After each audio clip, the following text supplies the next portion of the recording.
ahead. Was Müller's visit on this of all days a coincidence? Becker paused by the doorway to his office and prepared for the cerebral swordplay at which the older man was such a master. He congratulated himself for holding back the documentation, however scant, of Blue Unit's deception. Müller's blade might be as quick as his own, but his own had poison on its tip. Müller, he felt certain, was a sham. The Blue Unit work concerning the effect of ovarian irradiation on fertility looked promising on paper. However, Becker had good reason to believe that not one prisoner had actually been treated with radiation. The data were being falsified by Müller and his cohort, Josef Rendel. Whether they had gone so far as to assist prisoners in escaping, Becker was unsure, but he suspected as much. His proof, though skimpy, would have been enough to discredit, if not destroy, both men. However, their destruction had never meant as much to him as their control. In an effort to gain some tiny advantage, Becker opened the outside door silently and tiptoed up the 3 stairs to his office door. Not a sound. Not even the creak of a floorboard. Becker opened the door quickly. Müller was perched on the corner of his desk looking directly at him.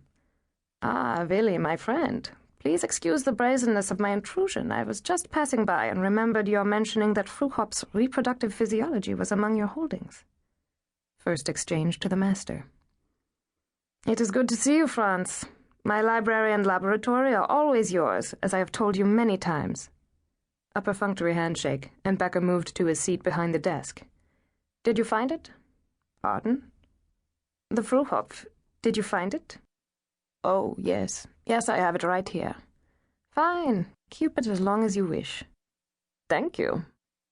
Müller made no move to leave. Instead, he lowered himself into the chair opposite Becker and began packing his pipe from a worn leather pouch. Not even the formality of a request to stay. Becker's wariness grew. Hidden by the desk, his long, manicured fingers undulated nervously. "Sweet?" he asked, sliding a dish of mints across the desktop. It was Müller's show, and Müller could make the initial move. "Thank you, no." Müller grinned and patted his belly. "You heard about Paris?" Becker nodded. "No surprise, except perhaps for the speed with which Patton did the job." "I agree. The man is the devil." Müller ran his fingers through his thick, muddy blonde hair. He was Becker's equal in height, perhaps an inch or so more, but he was built like a Kodiak bear. "And in the east the Russians come and come. We wipe out a division, and 2 more take its place. I hear they are nearing the oil field at Ploiești. They are a barbarous people. For decades all they have done is rot about and multiply. What our armies cannot do to them, their own expanding population will eventually accomplish." "Ah, yes," Müller said. "The theories of your sainted Thomas Malthus. Keep our panzers in abeyance, and let our enemies procreate themselves into submission." Becker felt his hackles rise. Cynicism was the finest honed of Müller's strokes. An irritated, angry opponent left openings, made mistakes. "Calm down," he urged himself. "Calm down and wait until the man declares himself." Could he know about the escape? The mere thought made the Green Unit leader queasy.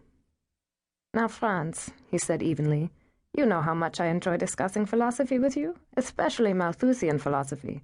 But right now we have a war to win, yes?" Müller's eyes narrowed.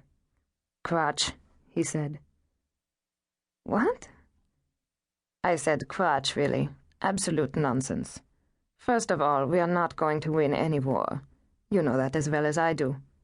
Secondly, I do not believe you care, one way or the other." Becker stiffened. The bastard had found out. Somehow he had found out. He shifted his right hand slightly on his knee and gauged the distance to the Walther revolver in his top left drawer. "How can you impugn me in this way?" Müller smiled and sank back in his chair. "You misunderstand me, really.